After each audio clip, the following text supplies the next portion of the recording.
అంతలో మిమ్మల్ని బాగా చూసుకుంటున్నాను. అంతకు మించి నేనేం చెప్పలేను, నేనేం చేయలేను.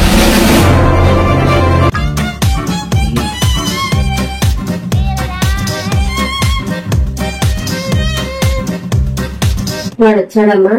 ఇంకా అదే అత్తయ్య గారు రోజు లేట్గానే వస్తారు కదా. వాడు ఎప్పుడు మాట్లాడదు ఏంటో. త్రిమూర్తులలో ఒకరు మిస్ అయినట్టున్నారు. అవునరా, వాడి కోసం ఎదురు చూస్తున్నా. అరే మమ్మల్ని త్రిమూర్తులు అంటున్నావు, నువ్వు కూడా మా ఫ్రెండ్వే కదరా. మీరు క్లోజ్ ఫ్రెండ్స్ కదా, ఏ చేసిన అటాచ్ చేస్తారు కదా, అందుకే. ఎప్పుడో ఒకసారి అయితే పర్వాలేదు, కానీ రోజు ఇలా చేయడం. నువ్వు ఆపుతావా? నీ మాట్లాడుతున్నాడుగా. ఎందుకు అలా కోపడతావు? అమ్మాయి చెప్పింది కూడా నిజమే కదా. అమ్మా, ఇలా సడన్ గా మానేయాలంటే చాలా కష్టం అమ్మా. మరి ఎక్కడికైనా వెళ్తున్నాడు మరి? వాళ్ళైతే తెలుస్తుంది కదా. గుడ్ ఐడియా, వెళ్దాం పద, తెలుస్తుంది.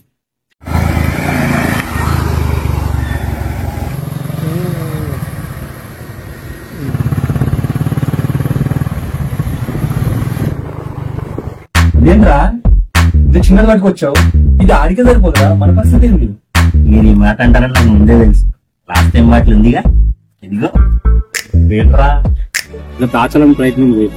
అంటే మొత్తం చూస్తారా? మొత్తం చూసాను. ఇప్పుడు రా మగాడు అనిపించుకున్నావు.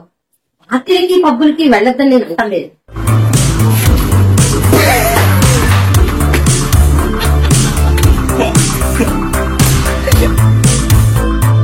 అవునరా, ఇంతకీ ఫ్రెండ్స్ సంగతి ఏమైంది?